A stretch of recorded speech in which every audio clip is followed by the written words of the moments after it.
I just pulled your bio off of your website. So hopefully that's what you want me to say. Hey everyone, welcome to the Get Good podcast. We've got Cory Michaelis here with us today, and I'm just going to read his bio right off of his website. So hopefully it's up to date and not anything he doesn't want me to say about him. So after teaching high school for 12 years, Cory Michaelis retired to do comedy full time because he wanted to try out both of the lowest paying jobs in America. Now in his 12th year as a comedian, he's not that old. He says there was some overlap. Cory has a dry bar comedy special called Bad Teacher with over 60 million views. I'm sure at this point it's even higher than that. His debut album, that's easy for me to say, the debut album, The College Dropout, was released by 800 Pound Gorilla Records and charted at number 2 on iTunes and Billboard. Because it was the only album released that week. Cory was a finalist in the Seattle Comedy Competition, which means he didn't. That's plenty. No, he's been on Netflix. He's traveled across the world. I was on Netflix on 30 seconds. Oh, okay. All right. Well, I want to give people reasons why I'm talking with you and about all the different experience you have that people would want to know, that you have some things to share. So, all right. Welcome, everyone. We've got live viewers. You can be part of the show as well. So give us a comment. Let me know where you're joining us from. So, Cory, you up in the Seattle area currently?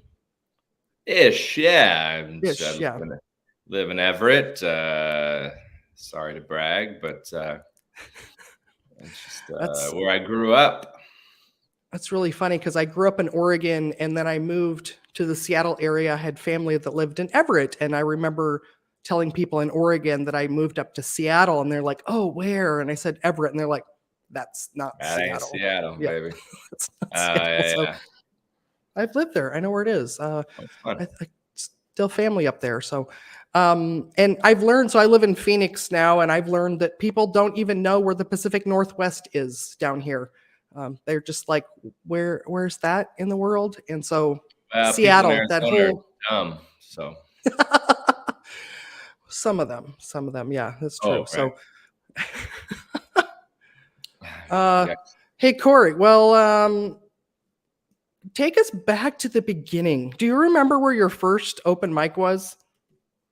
Well, yes, but it was my first time doing comedy. First open mic was giggles. First time doing comedy was a comedy class. So I took a comedy class and we performed in at the Comedy Underground, the old location in Pioneer Square. Rest in peace, Comedy Underground. Yeah, it's all gone now. Yeah, but this was it's now a Flat Stick Pub, I think, one of those golf pub. Oh, really? And, okay. That's where I did the first show I've ever done and thought I did well. It was a class, so like the audience was everybody that we invited, so it was not like it was the easiest show ever. And then first open mic was a Sunday night at Giggles. There was like 5 people in the audience, and I brought like 4 more, and I might have brought more than that actually, because I remember the comedians being like, "Oh man, you got to get down to the open mic tonight. There's actually people here." And they're like, some new dude who sucks, he brought some people. So they like more people showed up to the open mic. And then I also remember the host went up and I was setting up my camera. And when I opened my camera to set it up, like a light went on or whatever. And I wasn't thinking much of it. And then the comedian got off stage, the host got off stage, and he came back and he was like, "Who lit me early? Why did you guys light me early? What was that all about?"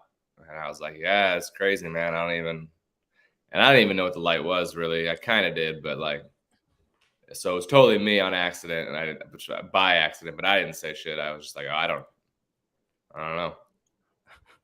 So crazy. 12 years ago, then you had like a camcorder, right? Like, is that what kind of camera you had to film on, or?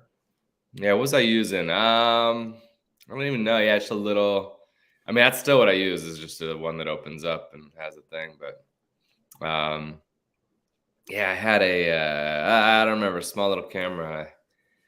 I was just trying to.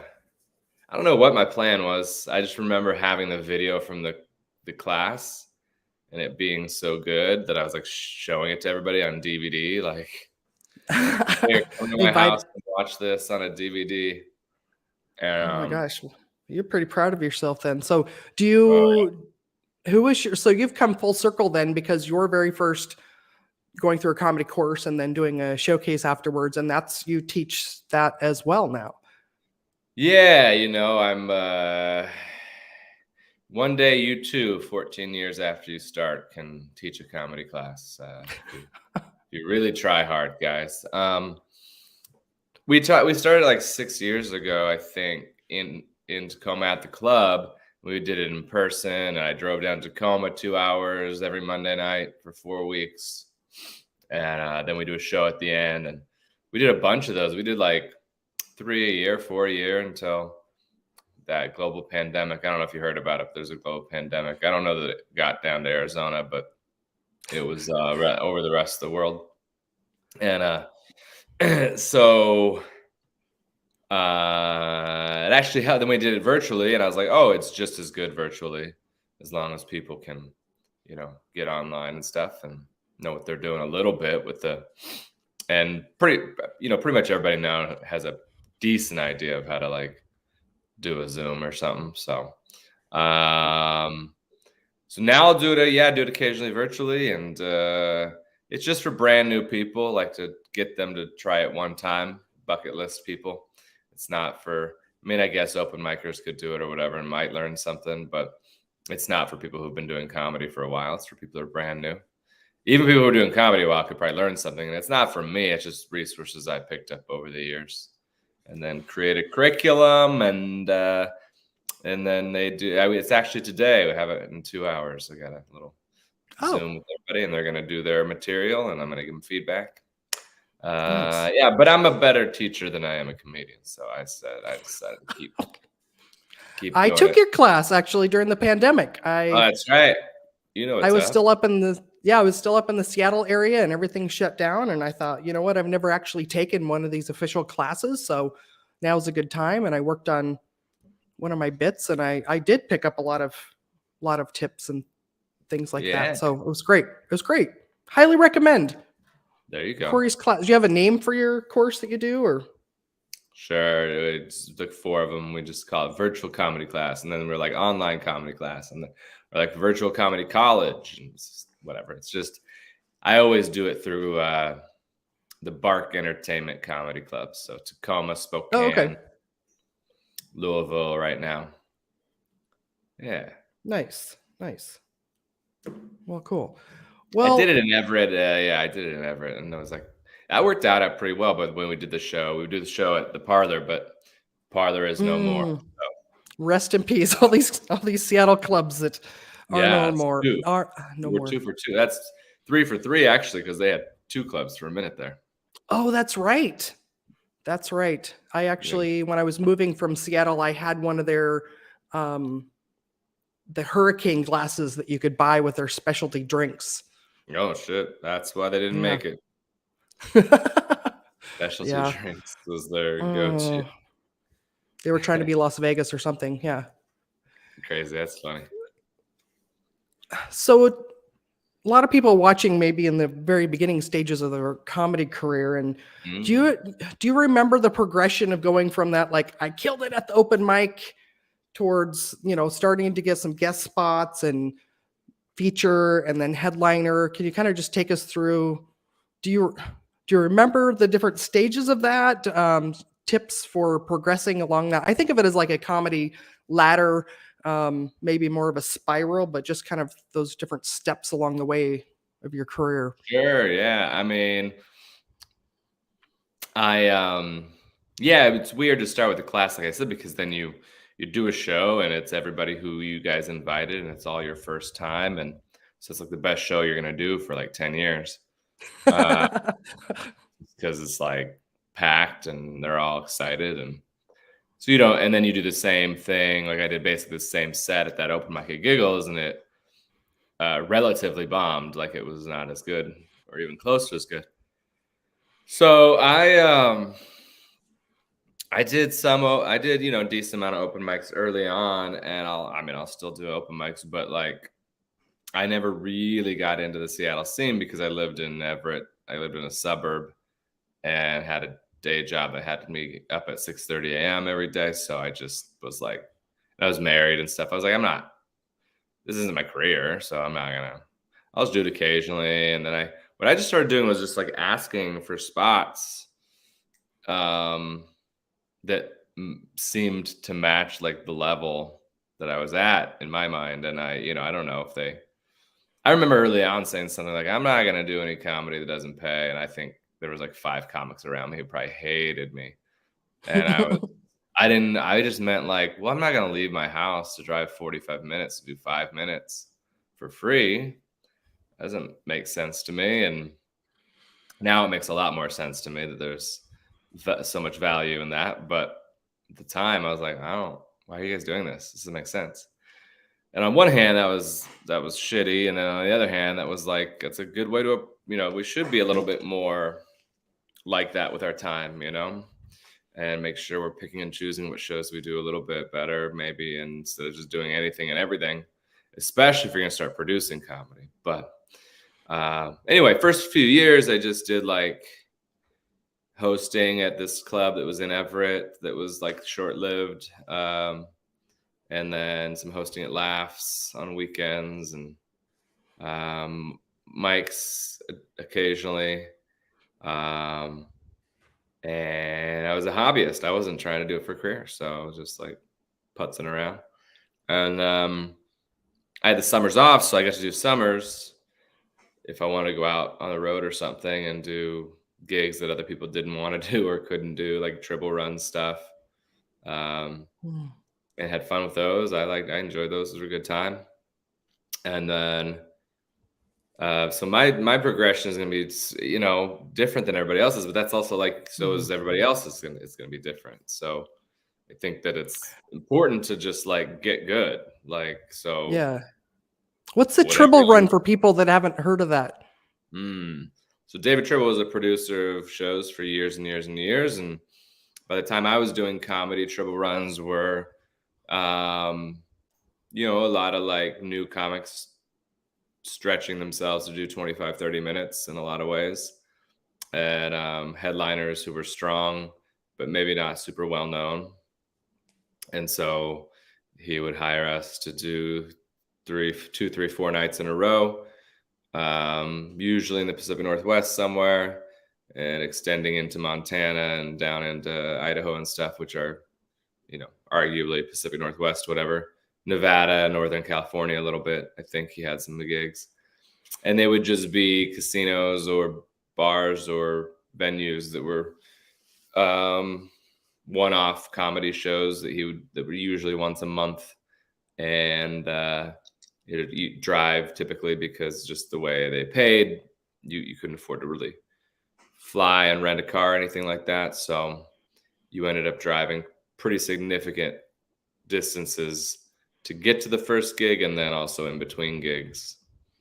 And a run of show, we still kind of use that, that's word kind of used to see if you can create a run out of something. So if you get a gig, you sometimes try and surround it with other stuff that's near enough that you can boost it, especially at certain levels of comedy, But then even when people go on tour who are famous, they try to obviously route the thing so it makes sense. But Tribble Runs didn't necessarily make sense. It'd be like you do a show in Billings and the next night you had to be in like Boise, and that's like 9 hours away from each other or something crazy. And then the next night you're in like Coeur d'Alene or Spokane or whatever, and that's like 7 hours away. So it's just like a lot of driving, a lot of a lot of wear and tear for just a half hour. If you're the opener, half hour in front of an audience that may or may not want to enjoy the comedy. There's something to be said though when you do a run of shows that how much quicker you can progress and just really kind of dial things in versus 5-minute spot here, 5-minute spot there. I personally found you gotta do 30 minutes, Mm-hmm. So if you're opening, you got to do 30 minutes, and it's like, you're stretching yourself, and so there's different, people have different thoughts on whether or not you should do stuff you're not ready for. But that's kind of gone away. Now we're in a world where people are doing all sorts of stuff they're not ready for, because they get famous online first, And Yeah. so I think I don't mind it. Yes, say yes and figure it out. And then sometimes you don't figure it out, and then the market tells you you don't get to do that anymore. So So whatever. But yeah, what's that? along those lines, do you think that comedy now compared to 12, 15 years ago, do you think it's harder or easier to progress and move your way up the guest feature headliner ladder? Mhm. Well, you got to create your own way more than you used to. Like I think it used to be that there was like a hierarchy at the club, and you could assume that, like, if you were loyal and you kept going to that club, and that you would move up eventually within the club, or the actual venue. But venues close, global pandemic, venues closed. We were talking about it. Virtually, people are getting famous and popular, and they're jumping up much faster. And some people are toiling away for years and years and years. I saw a comedian recently right on Facebook who I've known for years and done it for years, and it's very funny. They're like, did my first headlining set, and I was like, oh, I assumed you'd done a bunch of those, but I think they're just like, well, it's just a thing I do on the side, so no big deal. And yes, you just it's easier to become popular. I don't know if it's easier to get better. You have to be focused to get better at it.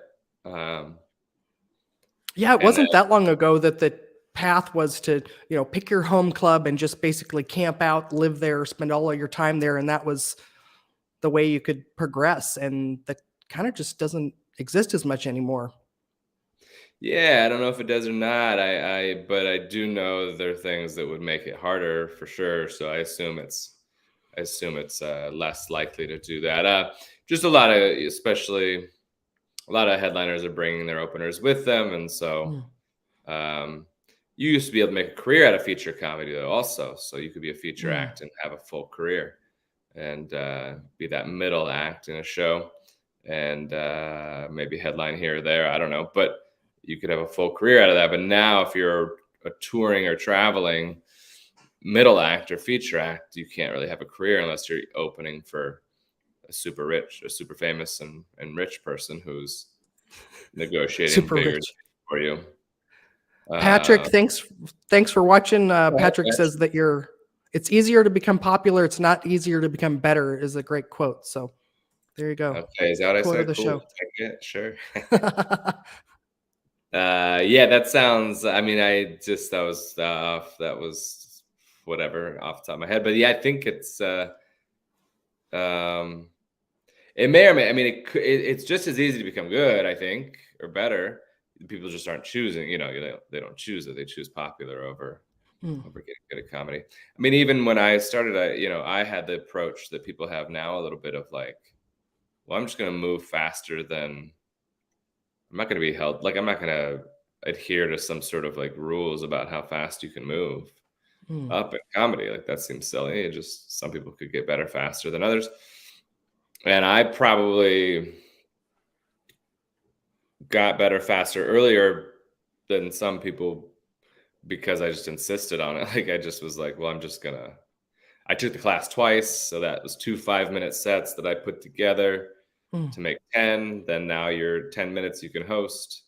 I wasn't, like I said, I wasn't planning on doing it as a career. So it wasn't like this thing that I needed to be focused on.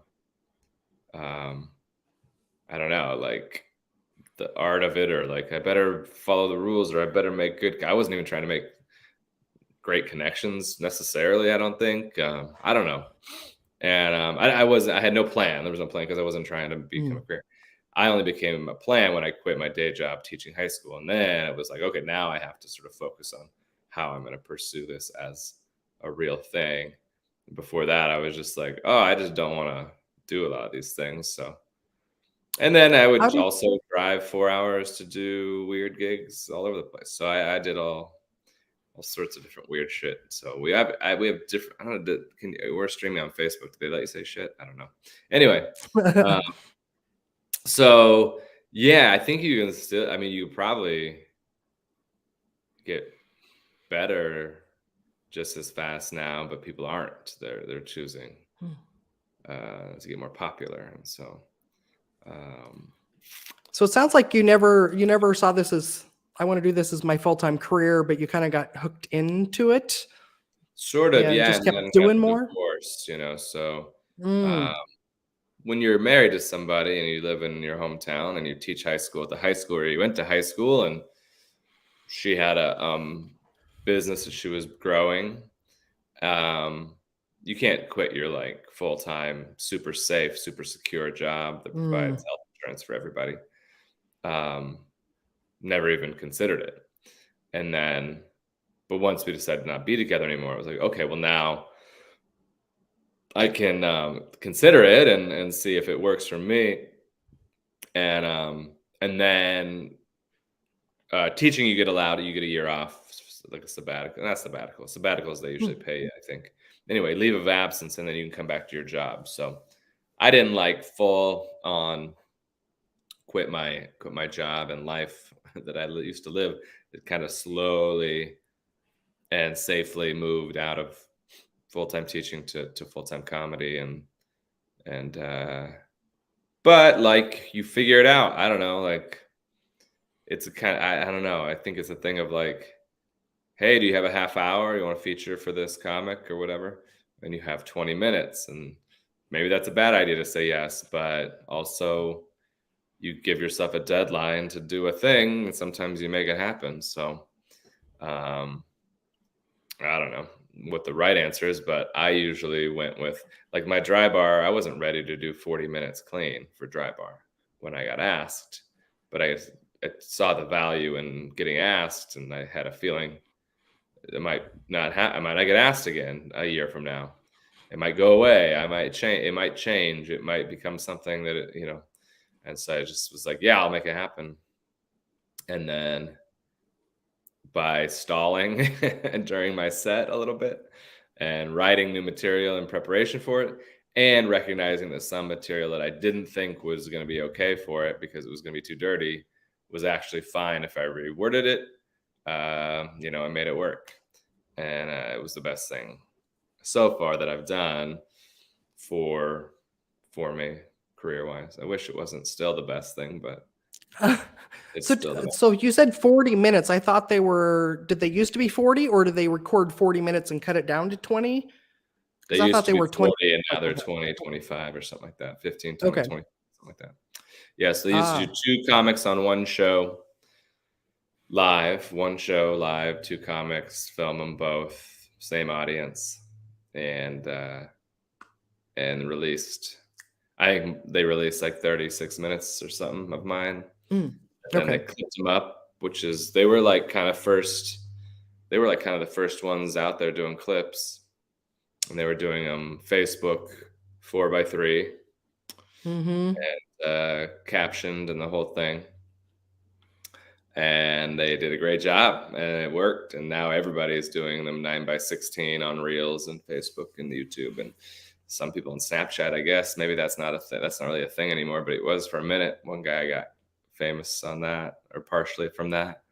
And so they figured it out that like if they want to be squeaky clean, they're going to run out of comics pretty quickly.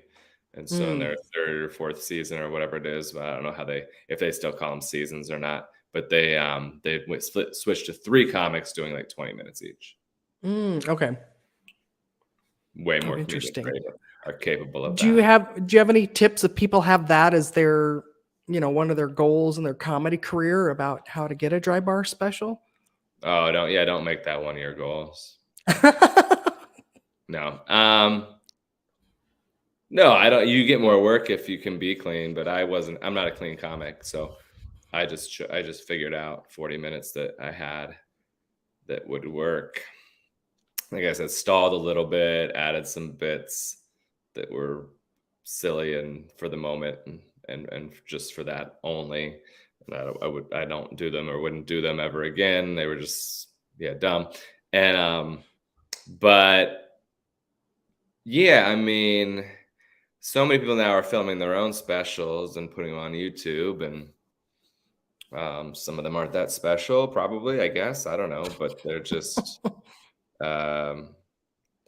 Andrew Rivers is my buddy, and he jokes that like the internet is the audition, or real life is the audition for the internet. Like it used to be, sort of the other way around, I guess, a little bit. Like you'd try to be on the internet and, hey, here's my clip. Can I do your live show? And now everybody's out there doing live shows. Who cares about this audience of 80 people? That's not going to get me anything. I'm going to film this and put it online for an audience of millions and millions and millions, hopefully. So, I don't know if that's good or bad, but like I said, it allows people to progress in terms of popularity much faster than it used to. And so it's allowed me, I mean, the level I'm at, I don't think I could have a career if it weren't for like the internet. So, or anything that's close to a career, if it weren't for the internet, it just wouldn't be possible. And so now, because of the internet, I can produce a show once a month. It's in a theater, and that does well. And I can, if I don't book a weekend, I can just self-produce or take the weekend off. And it didn't used to be that way as much. You had to be pretty famous to go ahead and say, hey, I'm going to self-produce or run my own tour or do my own thing. You relied on the comedy clubs, the venues, the producers, the promoters, for them to like accept you and book you. And now you just book yourself.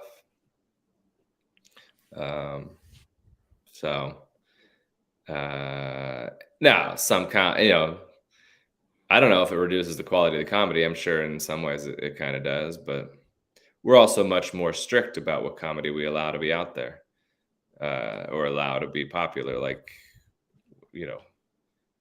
we police people who are doing stuff that we don't like in the comedy world. And so that makes comedy better. But right now it's hard to police crowd work. So everybody's doing it and then they're releasing it. And at their core, everybody kind of hates it, but, and then there's actual crowd work comedians who are amazing and really, really actually good at it. And, Ian Bagg has got like, I don't know, he got like second on Last Comic Standing, and he's a pro who's been doing it forever and ever. And he does primarily crowd work as an act, and he's phenomenal at it. But then like some people are getting crazy famous with just goofy, like, what do you do for work shit? So, do you get people coming into your course saying, when do we get to learn about crowd work? Do we get to start with crowd work? Do you have to kind of rein that in a little bit? Not like that. Not excited about it, but I'm sure that they might be curious. But we just talk about writing material and performing it. That's all. There's no crowd work talk. They want to talk about everybody wants to talk about hecklers. What about a heckler? And you're like, it doesn't happen very often. You're fine. Don't worry about it. But the general public, I know, has more of a sense that crowd work or roasting, that's comedy, that's stand-up. So that's not great for live shows in general. But I haven't noticed it really affecting me at all.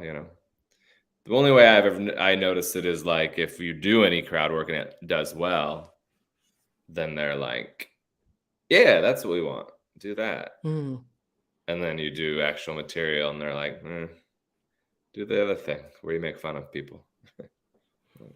So have you found in your live shows then that because of so much crowd work clips being out on the internet that the audiences are expecting more of that, or they're wanting more of that?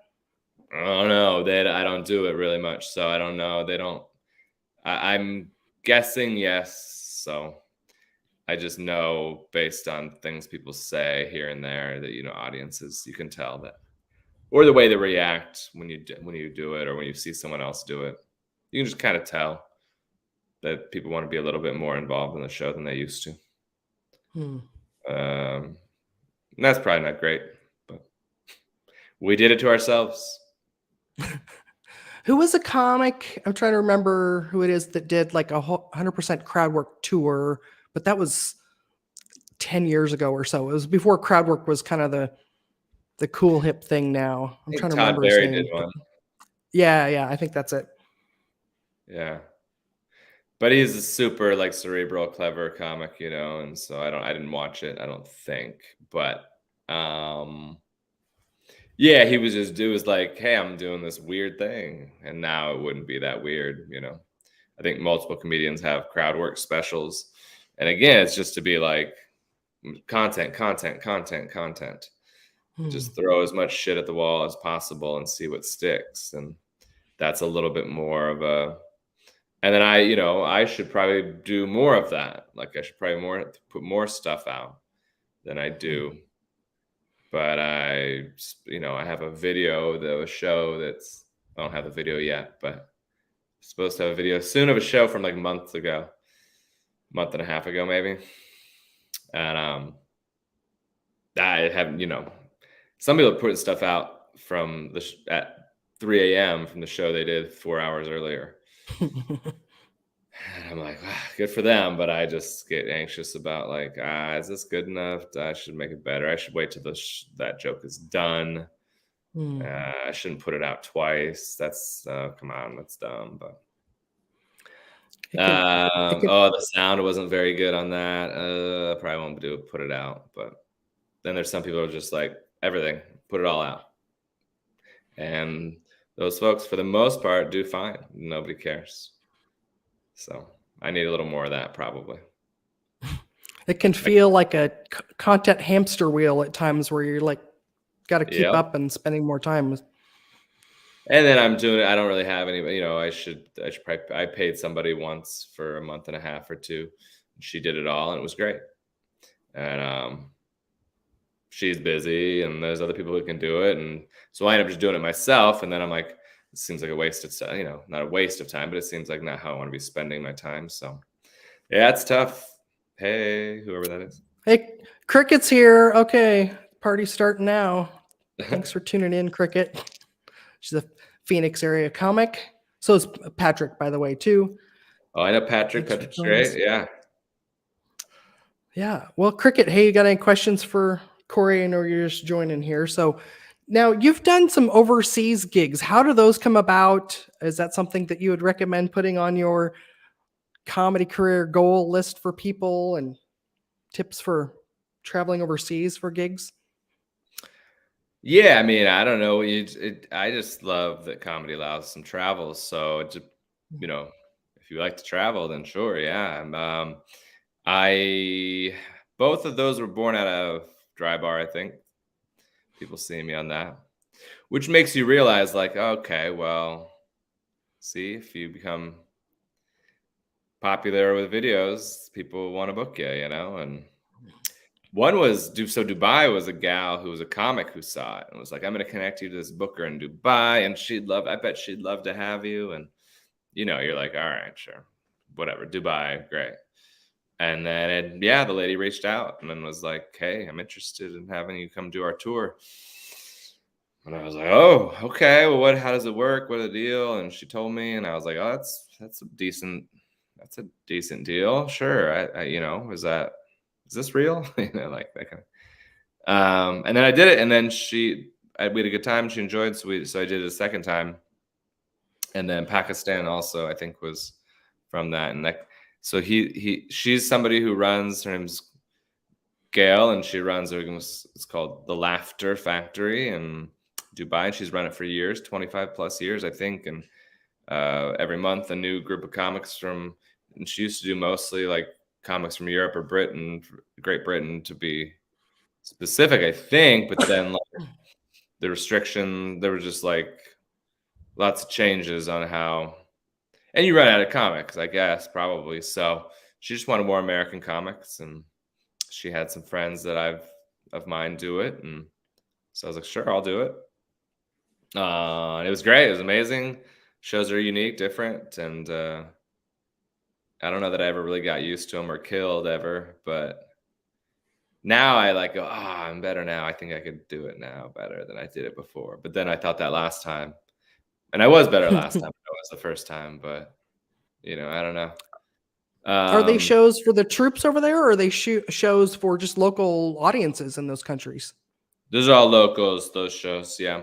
No, never done anything for, I mean, I guess USO is a organization that does a lot of tours for comics, USO tours, and people have performed on bases for American soldiers. But I've never done anything like that, except for in America. I have done one thing that was down in Texas for some on a naval base.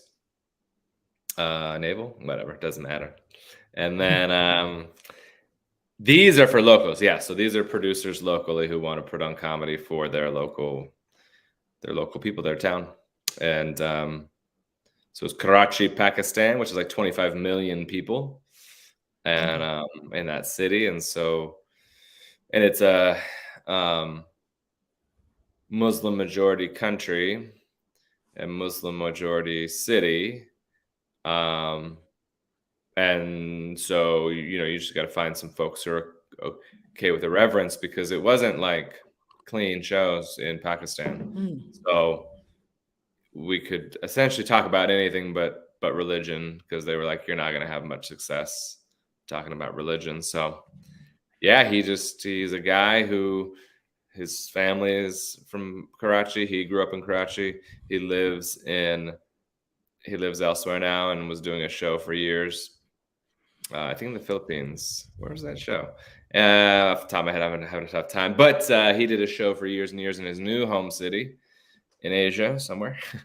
And he was like, hey, I should bring it back to my home and see if it can work. And I think it was working. I don't know if it was working at a break-even level or if it was working at a making a lot of money level or what. But then COVID kind of ruined it. Because it's hard to fly multiple comedians out, pay for their hotels, pay for their food, pay them to do the shows, and still get, sell enough tickets to make it work. He found I think the way it was working mostly was they were doing a lot of sponsorship. They had a lot of sponsorships. So that part was how they were able to make it work. But he still does the show. Singapore, I think. Yeah, I think it's Singapore. And then Laughter Factory is still going strong as far as I can tell online and stuff. And she's great. That's Dubai. And that's all for locals. But most of the locals are expats. They're not like they're not Emirati people. Some more and more Emiratis are going to the shows. She said it used to be like 90% expats and then 80%, and it's less than that now. But because in Dubai, there's people from Australia and South Africa and Great Britain living there, working there, and they go to the shows. And so you're doing shows in Dubai for a bunch of white people, usually from around the world. Patrick's got another quote here. Popularity can come from a viral clip, but being a good, consistent comedian can bring consistent success. Thanks, Patrick, for... I'll hire him as the stenographer for the show here. So Cricket's got a question for you here. How many minutes of jokes does one need to start getting booked on the road? In my opinion. Well, time, minutes. There you go. I mean, 30. When you're newish, though, first 5-6 years, I don't know, maybe not that long. I don't know. People go, how much time you have? And you say an amount, you usually have like 2/3 that time, really, at best. And so that's fine. It depends on the road work you're talking about. Like, it's tough reaching out to a club and saying, hey, I used to email clubs all the time being like, hey, I'd love to come feature at your club. And I wouldn't get a lot of responses, but I would get enough responses to get booked a decent amount. But that's just not really how the clubs do it anymore. They book, unless you're trying to work a town that doesn't have a strong scene. If the city has a strong scene, you're not getting booked to feature at that club. Helium in Portland, I had almost zero luck getting booked as a feature ever. And they liked me and knew me. It wasn't like I was cold. I mean, I was cold emailing a little bit, I think, but like I'd been through, I'd met the general manager. I knew people, like they were fine with, they were cool with me. It's just, there's just not enough spots, 52 weeks a year on the weekend. And is it also, you book somebody local, you don't have to pay for a hotel for them, and they'll work for a little bit less money? Is that part of it too? Let alone pay for it, because they wouldn't, a lot of clubs can't afford to pay for a hotel for sure, but they like don't have to worry about it. You know, you're gonna show up if you're local. One guy, this is 10 years ago now, 8 years ago now, maybe. The Joke Joint was a club in Houston, and they had one in Minneapolis, I think. And somehow I got their email or phone connection, got a response, and I was like, this never happens. I never get a response. And I was looking to do a guest spot in Houston, and he thought I meant Minneapolis for whatever reason, and he said, nah, I don't, whatever. And I was like, no, I'm going to be in Houston. He goes, oh, okay, yeah, we can put you up on this show, Friday night late show at this time or whatever, guest spot. And then I said, hey, I'd love to come feature at either of the clubs anytime, whatever. And he was like, I don't know why I would book you in Minneapolis. I mean, even if you're amazing, like plenty of Minneapolis comedians who are strong. Minneapolis is a 5-hour drive from, Wisconsin and Chicago. And I don't know, I'm throwing numbers out that I'm just making up, but there's just no, book you in the winter and then your flight gets canceled and now we're fucked, So that was before everybody was bringing stuff. And that was a club that wasn't like a booking celebrities per se. They were booking strong comics, but not celebrities. And so that was 8 years ago. So now even more so, it's like, there's plenty of locals in Phoenix. There's plenty of locals.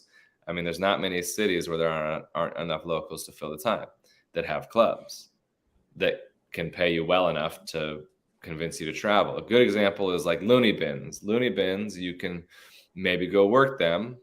Unfortunately, their owner passed recently, and so it's changed the way they do business. Like they closed one of the clubs, I think, and then the other clubs are independently owned, I think. But I don't know. I haven't kept. It's hard to keep up. But they were an example of a good club in small cities. So like Little Rock, Arkansas, or Tulsa, Oklahoma, or Wichita, Kansas, where they are. They had Oklahoma City too. Don't really have big enough scenes to fill 52 weeks a year with feature acts. So that was a club where we could all get some feature work up here in the Pacific Northwest and fly down. But then you got to fly down and there's no direct flight. And then they put you up though, because they owned, the way they did it was they were smart. They bought houses or condos for the comics to stay in. And then they would have you do 2 weeks in a row. So you would do Tulsa and Wichita back to back, sometimes all three. Or if you were like crazy, you could just do all four, and because they were close enough. And then you could kind of, okay, as a feature, okay, $100 a show. And then they would do Wednesday through Saturday and sometimes Thursday through Sunday. So there was like enough shows, enough money, a place to stay. Okay, we could do it. But yeah, I don't know, like you got to have 30 minutes, but there's just not a lot of, like, what's the road to, is it clubs that are good clubs in big cities? It's not going to happen. Is it, oh, I just want to go to a city with a bunch of comedy and do 10-minute spots all over that city and lose a bunch of money? Okay. Well, then 10 minutes is all you need, You can go to Austin, spend a week and a half there and do probably 10, 15 shows. If you, kind of connect the right people and find them and find the show, whatever. But you're not going to make any money. Some of the shows won't pay at all. And you got to put yourself up and you got to get around somehow. So I think, Cory, I'm so glad you're saying all this, because it's such a good reality check. And some of this is stuff I've never even thought of, or just, and I think sometimes early on comics have the fantasy that like, they're just going to stay in their local scene and have a full career. But just what you said about like, there's 52 weeks in a year, and a club is not going to book the same comic multiple times a year typically. And so I really appreciate you sharing all this, because it's a lot of things to think about. And it's part of what makes this career or this pursuit so challenging and difficult, is all the things you're sharing about. And so Cricket says, would you say it's more about networking then and making the right connections? What do you think of comedy and the metaverse? Those are two very different questions. Sure. The first question, it's on your first 7 years. Most of the shows you're going to do in your first 7 years are booked by other comics. They book the show. They're your people. They put you up. They put you on their shows with them. They know you. They know your act. They know you're going to show up. They like you. They want to hang with you, whatever reason. That's why when people go like, so I'd advise every new comic to learn how to produce comedy. That's what I would advise you to do. Get on the other side of it. Get on the side of the club owner, club manager, club booker, so you can see like how hard it is. And maybe you'll produce a show and it sucks and it goes away in a few months. Well, that's fine. That's okay. Plus, it's automatic stage time. You host the show. So I would advise every new comic to do that, but don't be desperate. Don't just go to some bar you heard might want to do comedy and be like, give me $200 and I'll put on a show. Please, please, please. Bet on yourself a little bit more and become good at and choose a venue that like already has a following. Maybe you have to do it on an off night because it already has a following. Maybe you find a venue that does music, but they don't start their music till 9 p.m. on the weekend, and you can come in and do a 7 p.m. show. And charge people, even if it's a little bit, and pay well, and try.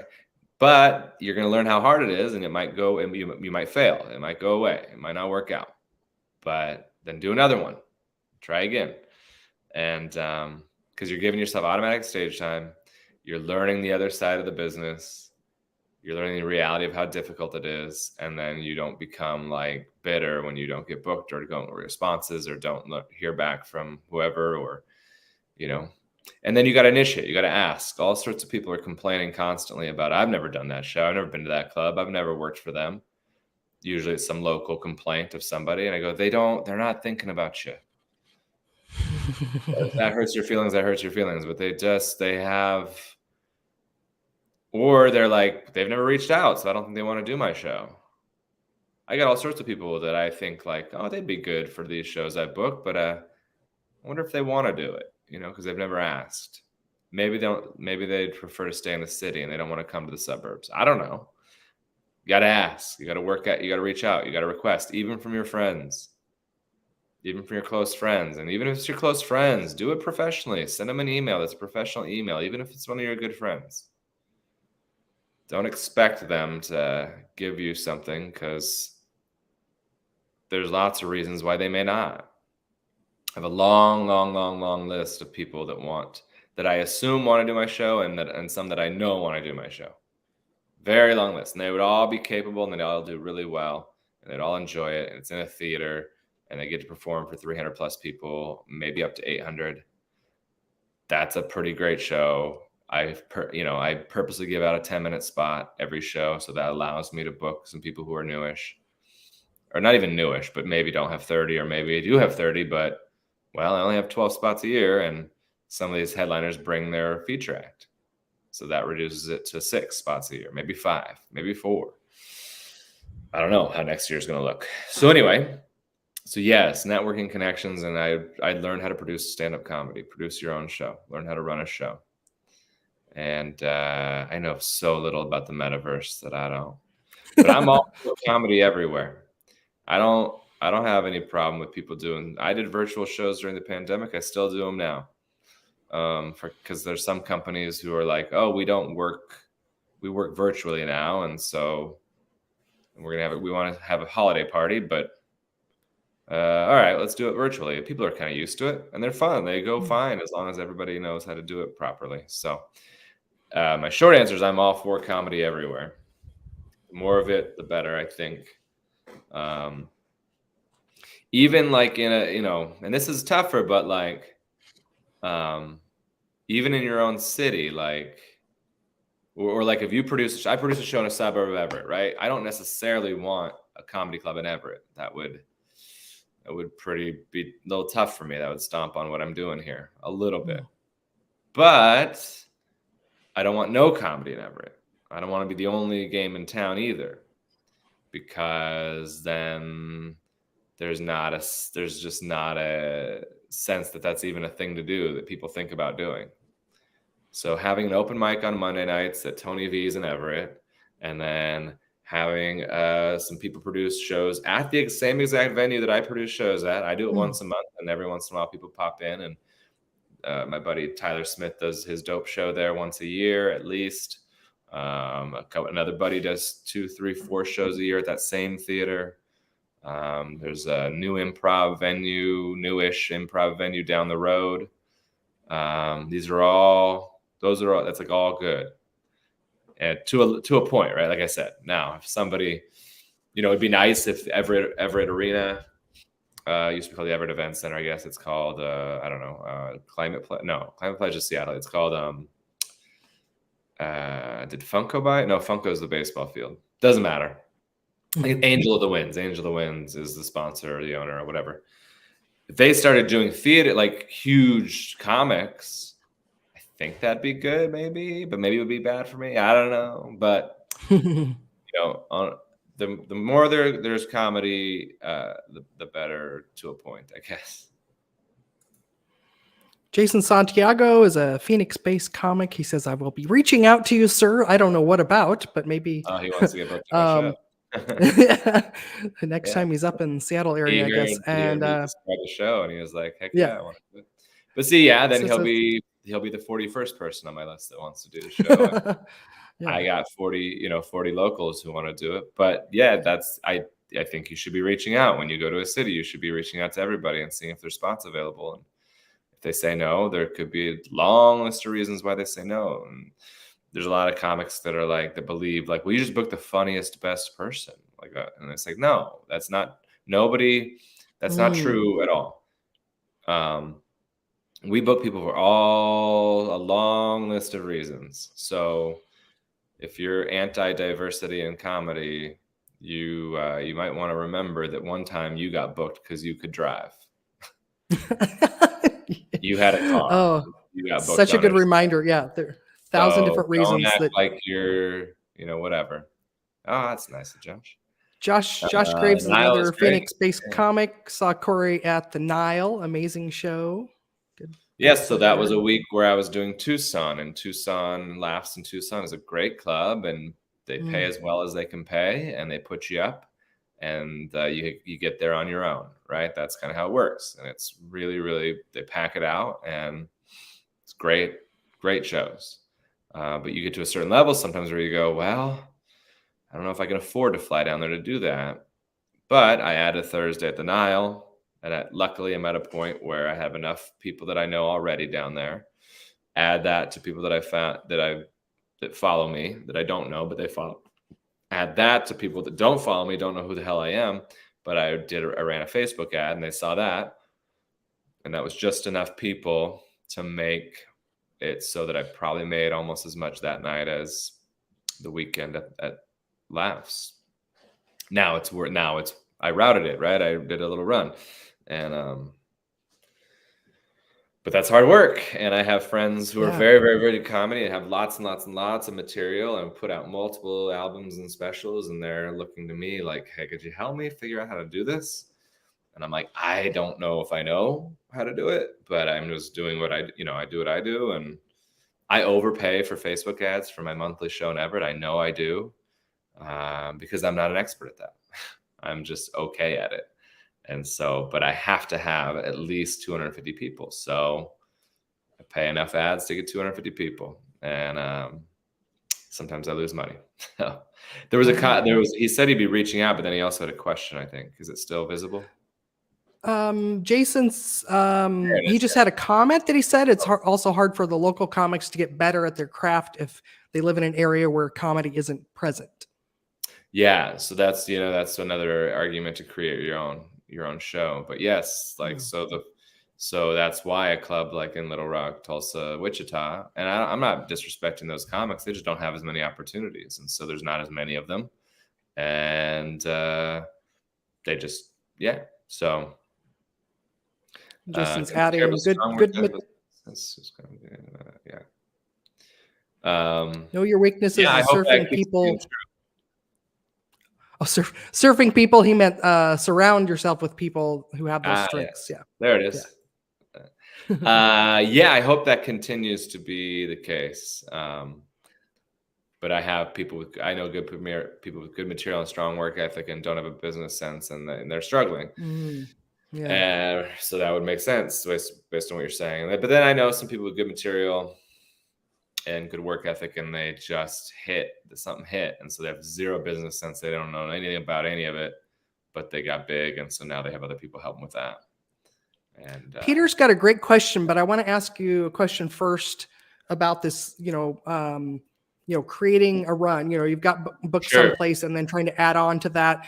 What's that balancing act of that gamble of like, because I know a lot of bigger venues, they want some money up front. And then, do you have some tips for how to make that all work when you're trying to create a run for yourself?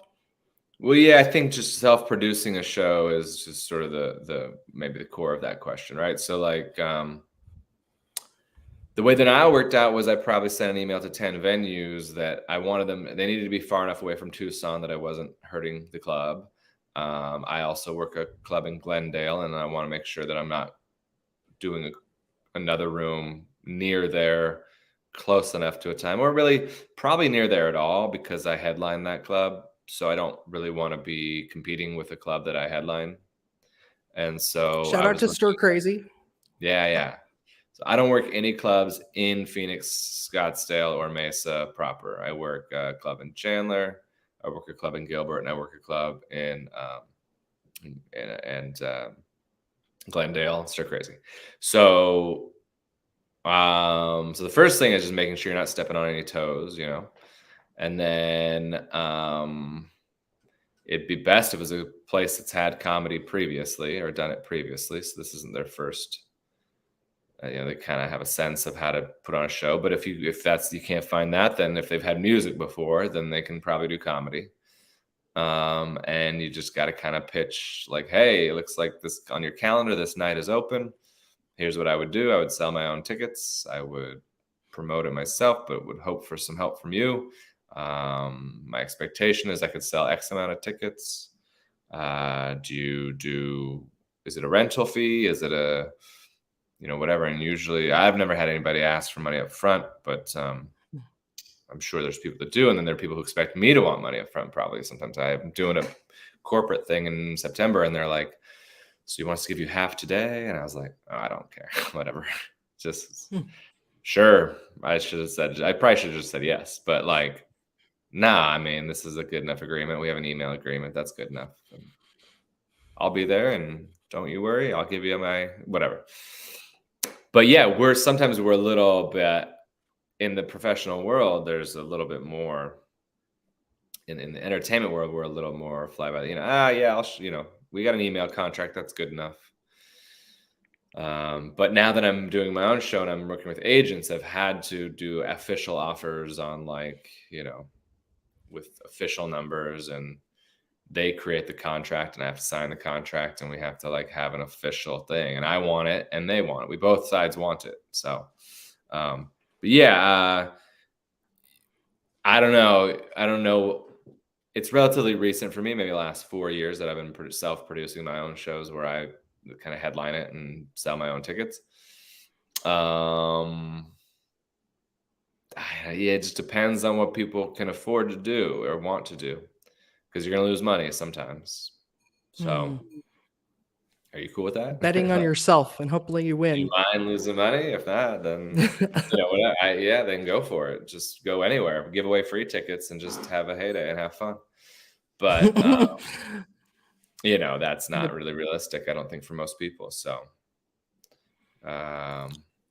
Peter Artman is a Seattle-based comic. He says on the topic of producing, what should I look for in finding a bar venue, probably bar host a micro show. So I think he joined us a little bit later, about No worries. 10 or 12 minutes ago. You actually gave some really good tips. You want to maybe yeah, I don't know your tip?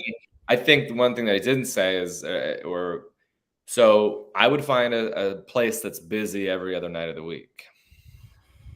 If they're desperate for you, then they're not going to help put any butts in seats, and they're expected you to do it entirely. And the idea that you can promote let's start with an open mic, that you're going to be able to put butts in seats for an open mic, is that's not happening. Or you should assume it's not happening, I think, because it's just sentiment. It doesn't make it just doesn't make sense, like why would people show up in droves on an off night to an open mic? People left the open mic I was at the other night when the comedy started, and I apologized. I went up and I was like, I'm so sorry. You guys had a birthday party going. You were watching the Mariners game.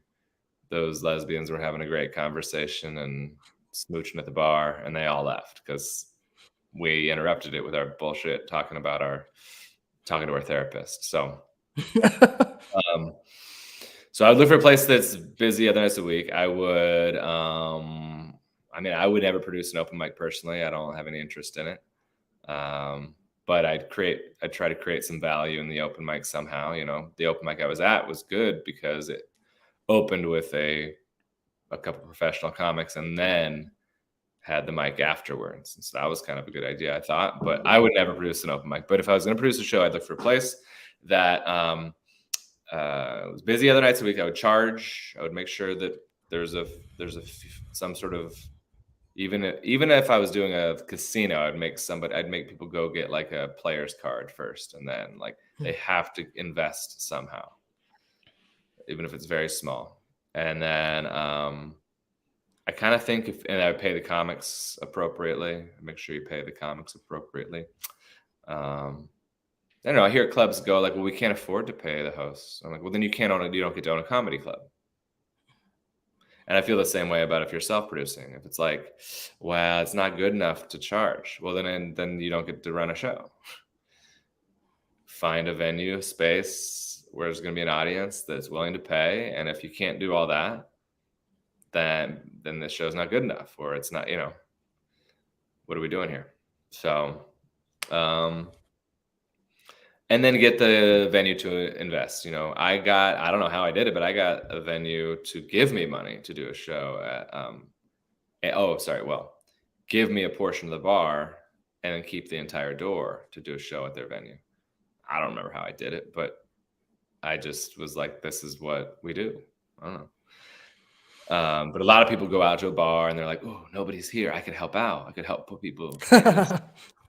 And you're like, well, there's nobody's there on a Saturday night. That ain't great. You're not. And plus that venue is going to close down eventually, and it's going to be a whole thing. So yeah, I don't know. Bet on yourself. Yeah, so don't look your comedy show is not a rescue mission for a venue. No. Yeah, bet on yourself, I think, is the thing. If you're ambitious enough to say, I'm gonna produce a real stand-up comedy show at a venue with strong comics, I'm gonna book it, I'm gonna put butts in seats, I'm gonna promote it, I'm gonna do all that stuff. Well, then, don't go, please give me $300 bar to do this. That's what they give their karaoke host. It's $300 probably. And they don't put any butts in seats. So, charge and take the money from the tickets. And then maybe you'll lose money. I don't know. Then maybe it does. But if you lose money, then the show's not good enough, and maybe you need to move on and do something else somewhere else. Peter has another question. What's something you wish you could go back and tell yourself as a starting comedian? Just quit. Just don't. Create habits early on, So first thing in the morning, write for a little bit every morning, first thing. And because once you get deep into it, it's hard to like, all right, I'm gonna start writing every morning now. Just make that the norm. Because there's an expectation of producing material faster and faster and more now than there ever was. And that's good for comedy because it makes the comedy more unique and more interesting and more clever usually, or hopefully. But it's hard now, 14 years in, no manager, no agent, and booking a pretty big theater show once a month to there's time in the day. I'd be lying if I was like, there's no time in the day. There's plenty of time in the day. But changing your routine to be able to write first thing in the day is difficult to adjust to. So if you do it now, it doesn't have to be first thing in the day, I guess, but you're already giving yourself an excuse if you don't make it first thing in the day, right? You're already going, well, maybe. So sure, whatever works for you, but I would try real hard to first thing every day, write for a little bit.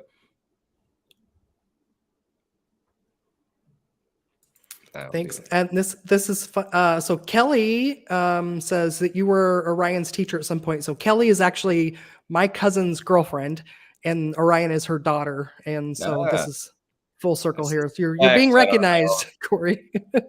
Cool. I don't know how old Orion is, but I suspect I was probably a substitute teacher at that school where they went, but and didn't have them in class. But maybe I had an Orion in class. I don't recall.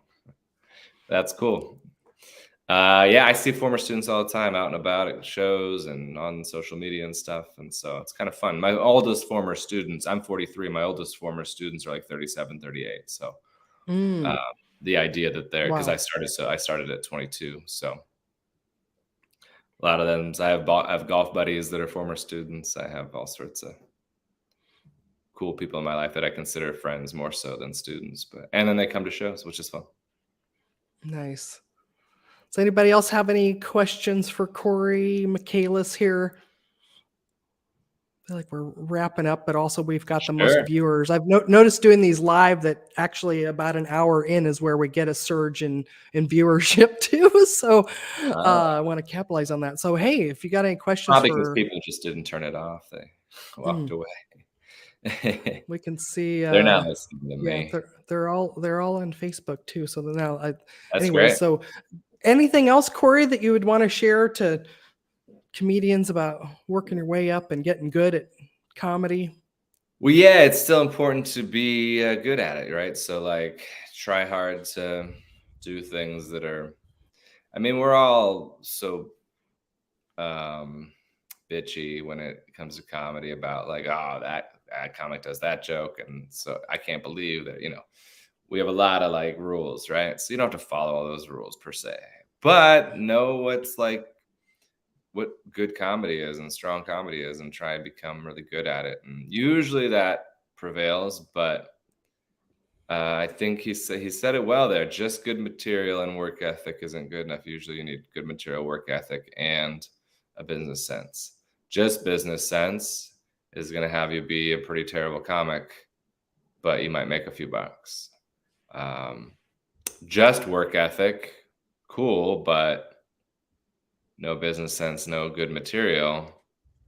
So I think if you want to be a good comedian, then you got to really work on having strong material, and then otherwise you'll quit, or like you'll end up just producing comedy like my dumb ass does, and it's fun and it's great and it makes a bit of money. But I wish I was a little more prolific in producing material right now, because my focus is so much on the show that I run, and all the logistics of just being a comic. So,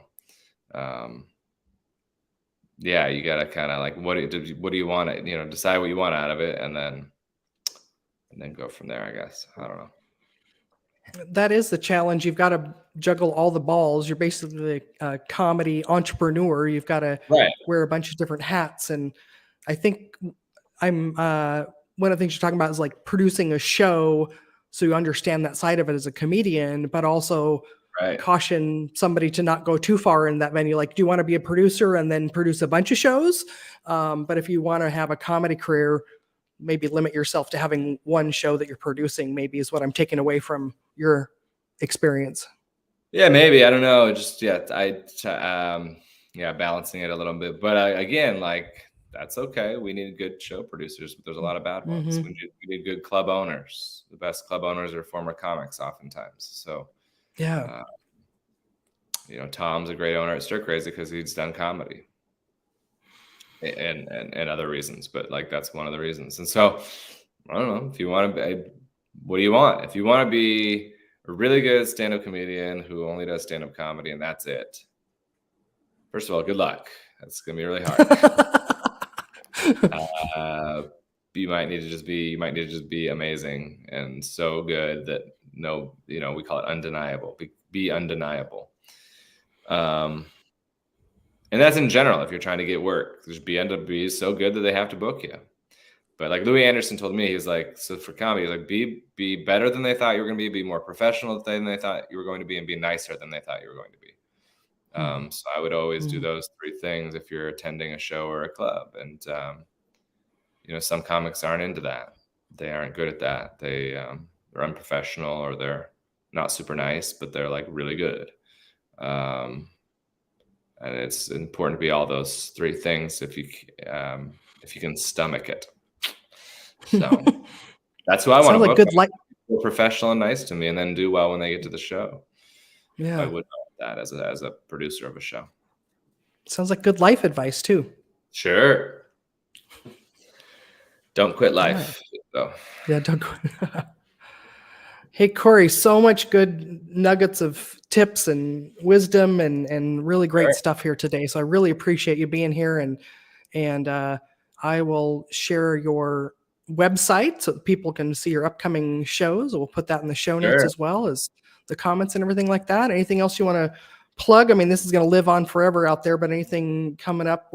Right now we're June 19th, 2023 is when we're recording this. Anything you want to plug coming up? Yeah, just I have a show in everettcomedy.com, and I have shows that I do myself. If you can spell my name properly, it's Cory Michaelis, and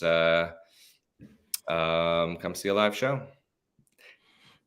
Excellent. We'll put it in the I'll put in the comments on Facebook and on YouTube and in the show notes too. So awesome. That's hey, great. Thanks for taking the time. Your busy schedule, and it was so great. And enjoy the Pacific Northwest up there, and I'll hopefully see you in person soon. Yeah, I'll be down in November, if not sooner. Okay. So. Awesome. Great. Hey, thank you everyone for listening, for joining the show, and put in the comments, who do you want me to interview next? We've got some great people lined up, and this has been really fun. So thanks for being here, Cory. Thank you everyone else for watching. We'll see you next time. Bye.